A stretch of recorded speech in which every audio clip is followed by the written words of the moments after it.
Good morning बेटा। आज हम लोग रिफ्लेक्शन और रिफ्लेक्शन के 8वें पार्ट में देखेंगे कि दर्पण से वस्तु से संबंधित कुछ दूरियां होती हैं। तो कोई भी दर्पण है तो दर्पण और वस्तु के बीच की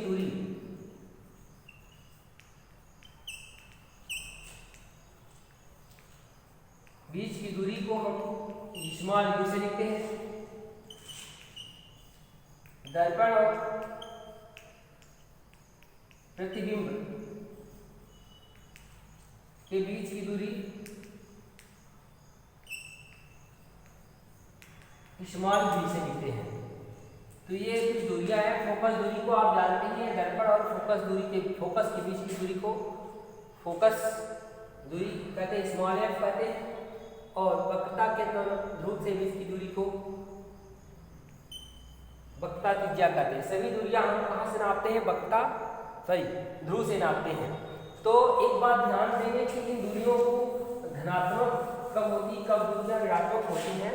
तो सीधी सी बात है, आप मैथ में पढ़े हैं, ज्योमेट्री में, ये एक्सिस जब दो एक्सिस एक दूसरे को काटती है उसको आप पोल कहते हैं।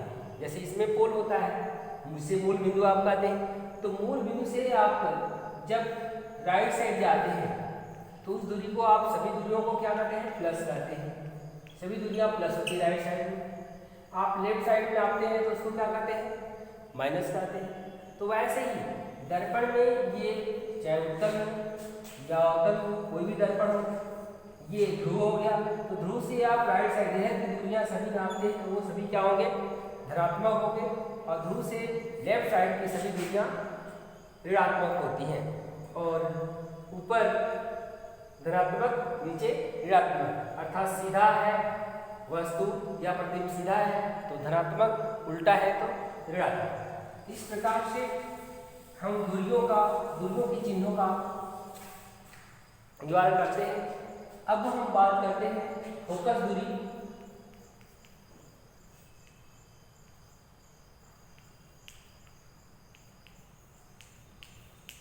F वस्तु से ध्रुव के बीच की दूरी U और प्रतिबिंब से ध्रुव के बीच की दूरी को V कहते हैं। इनमें संबंध एक होता है जिसे दर्पण का सूत्र कहते हैं। दर्पण के फोकस दूरी का सूत्र 1/f बराबर 1/v प्लस 1/u, जहां पे इन प्रतीकों को हम कहते हैं या को फोकस दूरी,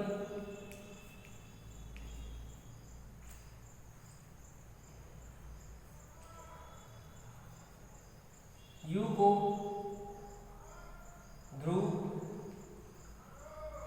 और वस्तु के बीच की दूरी,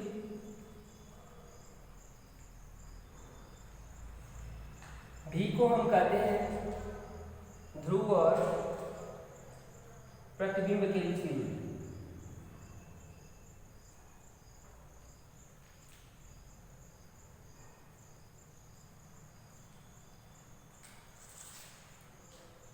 इस प्रकार से हम दूरियों का आकलन करते हैं। इसका आपको सिद्ध नहीं करना है, इस पर आधारित सवालों को लगाना है। इस पर आधारित हम एक सवाल आपको बताते हैं, उस सवाल को आप ध्यान से देखेंगे। अपनी किताबों में सवाल, बहुत सारी किताब आपकी किताबों में सवाल है, उस सवाल को आप देखेंगे और लगाएंगे। जैसे एक एग्जाम्पल हम आपको दे रहे हैं, एक 30 सेंटीमीटर के फोकस दूरी वाले अवतल दर्पण के सामने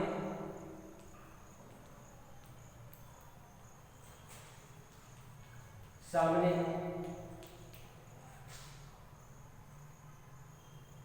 20 सेंटीमीटर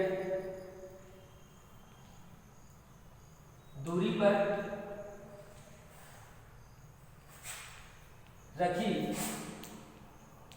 वस्तु का प्रतिबिंब वस्तु की प्रतिबिंब की स्थिति ज्ञात कीजिए।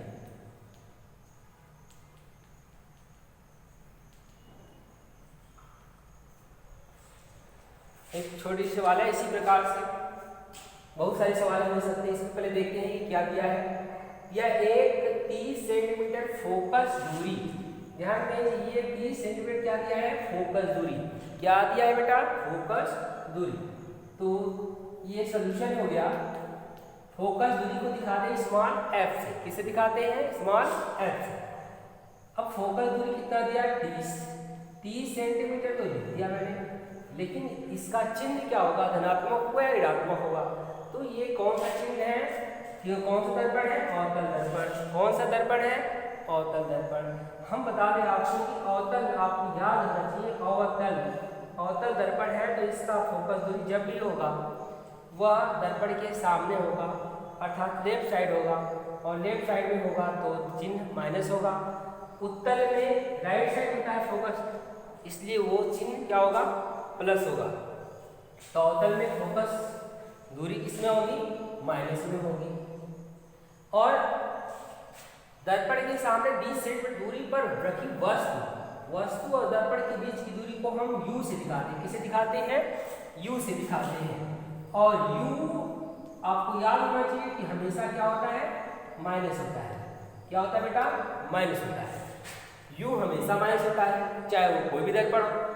हमें ज्ञान क्या करना है, प्रतिबिंब की स्थिति, प्रतिबिंब कहाँ बनेगी उसकी स्थिति बतानी है, अर्थात भी ज्ञात करना है। तो u v f में अभी हम आपको संबंध एक बताए थे कि 1/f बराबर 1/v प्लस 1/u। क्या होता है, 1/f बराबर 1/v प्लस 1/u। अब इसी में आपको पुट कर लेना है, या इसमें आप भी निकालना है तो भी को हम एक ओर ट्रांसफर कर देते, बाकी सबको एक ओर। अब कैसे ट्रांसफर करना है, अब हमें देखना है भी चाहिए, u और f हमें ज्ञात है, तो u और f एक साइड जाएंगे, f इधर है, u v की ओर है, तो v की ओर से जब भगाएंगे तो इनका चिन्ह क्या हो जाएगा, बदल जाएगा। क्या हो जाएगा, बदल जाएगा u का चिन्ह। u का चिन्ह क्या हो जाएगा, माइनस हो जाएगा। इस प्रकार से 1/v बराबर हो जाएगा 1/f माइनस 1/u। अब इनमें अब आसानी से u और f का मान हम रख लेंगे। क्या करेंगे, रख लेंगे। यह f का मान क्या है, -30। क्या है, -30 माइनस 1/u बराबर -30। अब ध्यान देंगे इसमें माइनस यहाँ पर भी है, यहाँ पर भी है, तो माइनस माइनस आप उसको प्लस कर देंगे। इस प्रकार से हो गया +20, और इस माइनस को आप चाहेंगे तो ये ऊपर भी कर सकते हैं। और 20-30 का एलसीएम आप निकालेंगे। क्या निकालेंगे, एलसीएम जोड़ने के लिए। तो 20-30 का एलसीएम कितना होगा बेटा, 60 होगा। क्या होगा, 60 होगा, आप निकाल सकते हो। तो 20-30 का एलसीएम 60 हो गया। क्या हो गया, 60 हो गया। 30 का 60 को डिवाइड करेंगे, 30 दूना 60, कितना, 30 दूना 60, 2 का इसके ऊपर गुणा करेंगे, 2 1 कम 2, क्या हुआ, 2 1 कम 2। अब ये प्लस हो गया, 20 3 60, 3 बार में गया, 3 का 1 में गुणा करेंगे, क्या होगा, 3।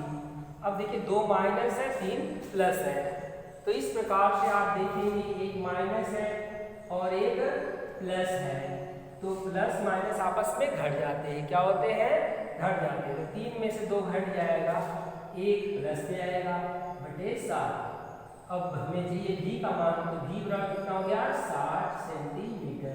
ये चिन्ह प्लस में आ गई। अगर हम प्रकृति बताना है कि वो वास्तविक होगा कि आभासी होगा, तो जितनी भी दूरियां अगर प्लस में आती हैं तो ये जानिए कि वास्तविक है, माइनस में आती है तो आभासी है। तो इस प्रकार से ये प्लस में आया तो किस प्रकार के प्रतिबिंब बनते हैं, वास्तविक।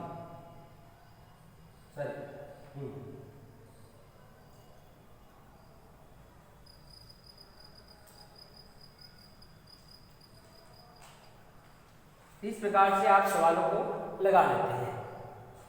ठीक है, आपको ये सवाल समझ में आ गए होंगे। फिर से एक बार देख लीजिए, F का मान दे दिया है, U का मान दे दिया है, तो ये V का मान निकालना है। तो किस प्रकार से निकालेंगे? ऐसे भी आप समझते हैं कि F का मान फोकस दूरी 30 है, 20 सेंटीमीटर दूर रख रहे हैं, अर्थात जब भी वस्तु रख रहे हैं फोकस और ध्रुव के बीच में रख दे रहे हैं, तो उसका निश्चित रूप से सीधा प्रतिबिंब बनेगा और वास्तविक प्रतिबिंब बनेगा। कैसा बनेगा? सॉरी, आभासी प्रतिबिंब बनेगा। आभासी मतलब दूसरी ओर बनेगा।